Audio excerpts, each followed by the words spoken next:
आज है 27 दिसंबर 2023, दिन बुधवार। Welcome back to clean news UP. चलिए देखते हैं उत्तर प्रदेश की 25 फटाफट बड़ी खबरों को। अयोध्या जाने वालों के लिए 2 लग्जरी ट्रेन की सौगात। 30 से चलेगी वंदे भारत और अमृत भारत ट्रेन। कानपुर शहर के लोगों को अयोध्या जाने के लिए 2 लग्जरी ट्रेन की सौगात मिलने जा रही है। आनंद विहार से Ayodhya via Kanpur central station होकर चलने वाली वंदे भारत एक्सप्रेस 30 दिसंबर से शुरू होगी। इस दिन सेंट्रल स्टेशन पर स्वागत समारोह भी होगा। इसे कानपुर सेंट्रल रेलवे स्टेशन पर प्लेटफॉर्म नंबर 1 से चलाने की तैयारी है। नए साल से धुरियापार में बनने लगेगी बायोगैस। 10 पेट्रोल पंप खुलेंगे। इंडियन ऑयल कॉर्पोरेशन ने 50 एकड़ में 160 करोड़ की लागत से बनाया है बायोगैस प्लांट। धुरियापार के कंप्रेस्ड बायोगैस प्लांट से जनवरी 2024 तक उत्पादन शुरू हो जाएगा। बायोगैस प्लांट का लोकार्पण प्रधानमंत्री नरेंद्र मोदी और मुख्यमंत्री योगी आदित्यनाथ से नए साल में जनवरी के अंत तक कराने की तैयारी है। गाजियाबाद के किसानों की बल्ले बल्ले, अब जीडीए भूमि अधिग्रहण के लिए ये पॉलिसी लागू करेगा।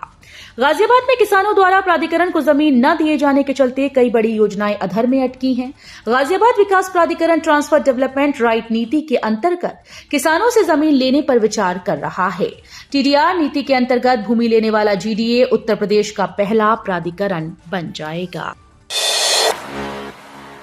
नए साल से पहले शुरू हो सकता है आजमगढ़ एयरपोर्ट। विमानों को हरी झंडी दिखाकर रवाना कर सकते हैं पीएम मोदी।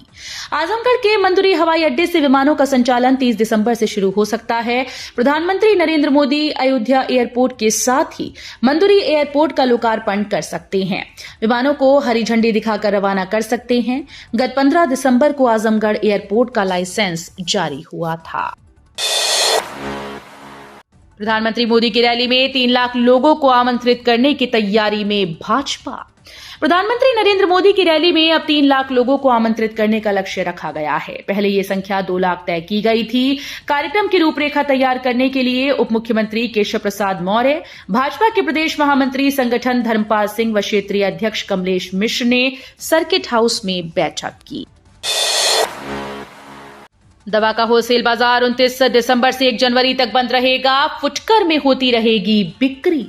लखनऊ में दवा का होलसेल बाजार 29 दिसंबर से 1 जनवरी तक 4 दिनों के लिए बंद रहेगा। ये फैसला ड्रग एसोसिएशन की बैठक में लिया गया। इस दौरान लखनऊ में अमीनाबाद इलाके की दवा की सभी होलसेल दुकानें बंद रहेंगी।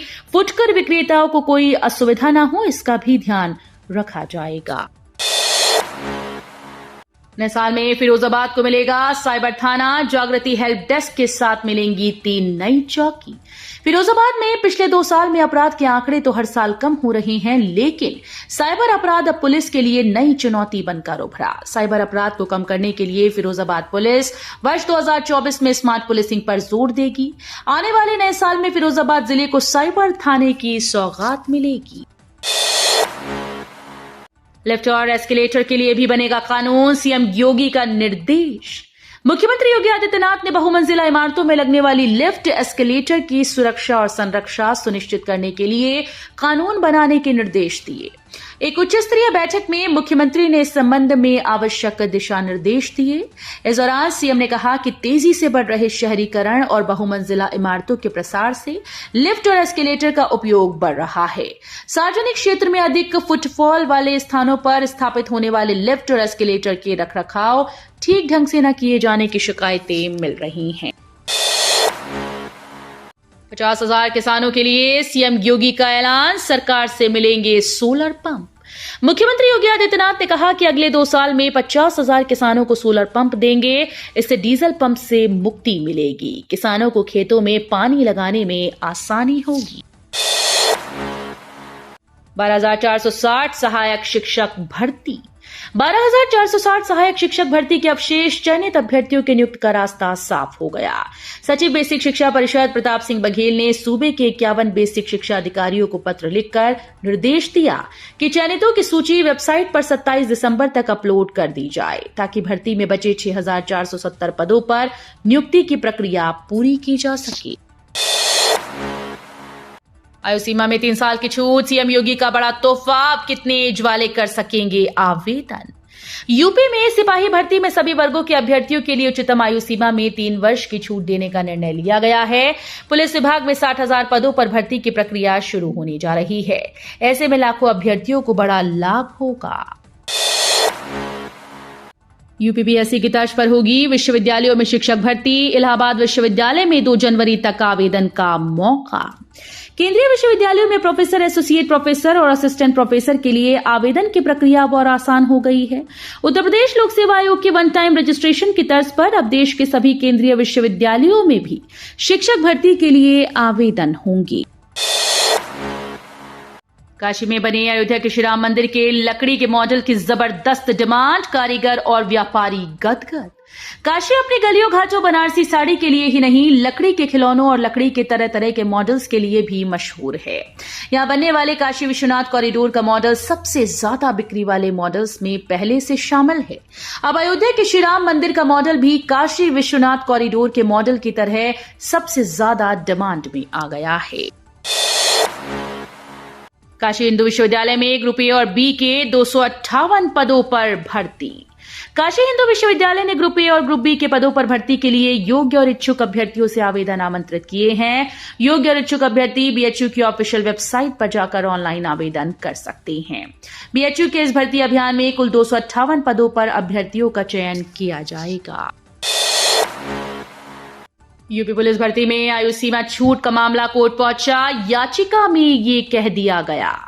उत्तर प्रदेश पुलिस भर्ती में आयु सीमा की छूट का मामला अब हाईकोर्ट पहुंच गया है। सर्वेश पांडे और अन्य 28 प्रतियोगियों ने आयु सीमा में छूट के लिए याचिका दाखिल की। याचिका पर शीतावकाश के बाद सुनवाई होगी।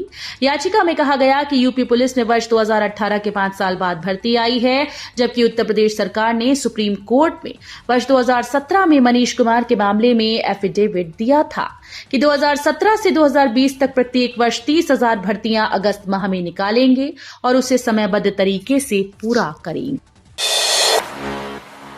श्रद्धालुओं के लिए गुड न्यूज। दक्षिण भारतीय श्रद्धालु 24 घंटे के लिए बुक कर सकेंगे ई बस।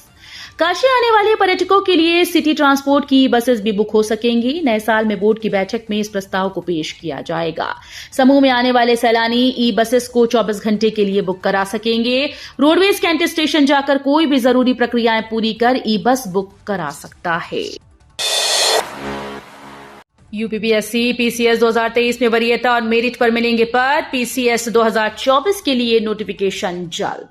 उत्तर प्रदेश लोक सेवा आयोग की ओर से सम्मिलित राज्य प्रवर अधीनस्थ सेवा परीक्षा 2023 में 254 पदों पर नियुक्ति होगी। इसमें से 6 प्रकार के 104 पदों पर मुख्य परीक्षा के आधार पर नियुक्ति होगी। आयोग ने 170 अभ्यर्थियों को उनके रजिस्टर्ड ईमेल आईडी पर अधिमान्यता प्रपत्र भेजकर उनसे पदों की वरीयता के बारे में जानकारी मांगी है। हाईकोर्ट ने दिए निर्देश, जेवर के किसानों की मर्जी बिना भूमिधरी जमीन बेचने को न करें बाध्य। इलाहाबाद हाईकोर्ट ने नोएडा के किसानों की मर्जी के बगैर उन्हें अपनी जमीन बेचने के लिए बाध्य न करने का निर्देश दिया। कोर्ट ने कहा कि सरकार को जमीन की जरूरत हो तो वो नियमानुसार अधिग्रहण कर सकती है। यह आदेश कार्यवाहक मुख्य न्यायमूर्ति M.K. गुप्ता और न्यायमूर्ति मनीष कुमार निगम की खंडपीठ ने महेंद्र सिंह और 98 अन्य किसानों की याचिका को निस्तारित करते हुए दिया। नोटरी नियुक्ति में आरक्षण नियमों की अनदेखी का आरोप। हाईकोर्ट ने सरकार से किया जवाब तलब। इलाहाबाद हाईकोर्ट ने गत 29 मई को जारी अधिसूचना के तहत नोटारी नियुक्ति में आरक्षण नियमों की अनदेखी करने का आरोप लगाते हुए दाखिल याचिका पर राज्य सरकार से जवाब मांगा। यह आदेश न्यायमूर्ति MC त्रिपाठी और न्यायमूर्ति प्रशांत कुमार की खंडपीठ ने रामचंद्र सिंह की याचिका पर अधिवक्ता योगेंद्र कुमार यादव को सुनकर दिया। बिटिया के सुरक्षित भविष्य के लिए 6,000 रुपए का करें निवेश। रिटर्न के तौर पर मिलेंगे 19.52 लाख का फंड। सरकार की इस स्कीम में 7.1% की दर से ब्याज दिया जा रहा है। इसमें मिनिमम 500 रुपए का निवेश और मैक्सिमम 1.5 लाख रुपए तक का निवेश कर सकते हैं। अगर आप बेटी के नाम पर किसी स्कीम में निवेश कर रहे हैं तो ऐसे में ये स्कीम बेस्ट ऑप्शन हो सकती है। जल्दी घोषित होंगे उत्तर प्रदेश प्रारंभिक अर्हता परीक्षा के नतीजे। उत्तर प्रदेश अधीनस्थ सेवा चयन आयोग राज्य सरकार के विभागों में समूह ग के पदों पर भर्ती के लिए एक ही प्रारंभिक चरण के तौर पर आयोजित प्रारंभिक अर्हता परीक्षा के नतीजों की घोषणा जल्द की जा सकती है। आयोग के द्वारा यूपी पीईटी परिणाम घोषित किए जाने की तिथि का ऐलान नहीं किया गया, लेकिन विभिन्न मीडिया रिपोर्ट्स के मुताबिक परिणाम आज बुधवार 27 दिसंबर को घोषित किए जा सकते हैं। दिल्ली के बाद अब मुंबई से भी अयोध्या के लिए शुरू होगी फ्लाइट। इंडिगो ने किया ऐलान। अयोध्या में राम मंदिर की प्राण प्रतिष्ठा की तारीख करीब आ रही है। ऐसे में देश के कई हिस्सों से अयोध्या आना जाना शुरू हो रहा है। अयोध्या में एयरपोर्ट की शुरुआत के बाद से एयरलाइंस कंपनीज अयोध्या के लिए फ्लाइट्स शुरू कर रही हैं। दिल्ली अयोध्या के बाद इंडिगो ने मुंबई अयोध्या उड़ान की घोषणा कर दी है। इंडिया गठबंधन का यूपी में फंसा पेच। कांग्रेस को केवल ये 8 सीट्स देने के लिए तैयार है सपा। इंडिया की अगली बैठक में आगामी लोकसभा चुनाव को लेकर सीट बंटवारे पर चर्चा होने की संभावना है, लेकिन इससे पहले तमाम दल गठबंधन में अपनी सीट्स को लेकर अलग अलग तरह के दावे कर रहे हैं। सपा द्वारा कांग्रेस को गठबंधन के लिए वाराणसी और लखनऊ जैसी 8 सीट्स का ऑफर दिया गया है। उत्तर प्रदेश में 1 से 31 जनवरी 14 दिनों तक लगेगा रोजगार मेला। उत्तर प्रदेश के विभिन्न स्थानों पर आयोजित होने वाले रोजगार मेलों की तारीखों और स्थानों के बारे में है। प्रत्येक रोजगार मेला अलग अलग तिथियों पर विभिन्न ब्लॉक्स में लगाया जाएगा। ये रोजगार मेला 1 जनवरी से 31 जनवरी तक आयोजित किया जाएगा। जैसे कि 1 जनवरी को फरीदपुर में, 4 जनवरी को भुता में, इसी तरह दमखोदा, बिथरी, चैनपुर, भतपुरा, फतेहगंज पश्चिमी, क्यारा, मझगवा, मीरगंज, नवाबगंज, रामनगर, शेरगढ़, आलमपुर, जाफराबाद, भोजीपुरा और बहेड़ी में भी रोजगार मेले चलेंगे। पीएम मोदी बने यूट्यूब पर 2 करोड़ सब्सक्राइबर वाले दुनिया के पहले नेता। पीएम मोदी की लोकप्रियता यूट्यूब पर भी नजर आ रही है। उनके यूट्यूब चैनल पर सब्सक्राइबर की संख्या 2 करोड़ से ज्यादा हो गई। इसके साथ ही प्रधानमंत्री नरेंद्र मोदी सबसे ज्यादा यूट्यूब सब्सक्राइबर वाले नेता बन गए हैं। यूट्यूब पर उनके करीब 23,000 वीडियो हैं।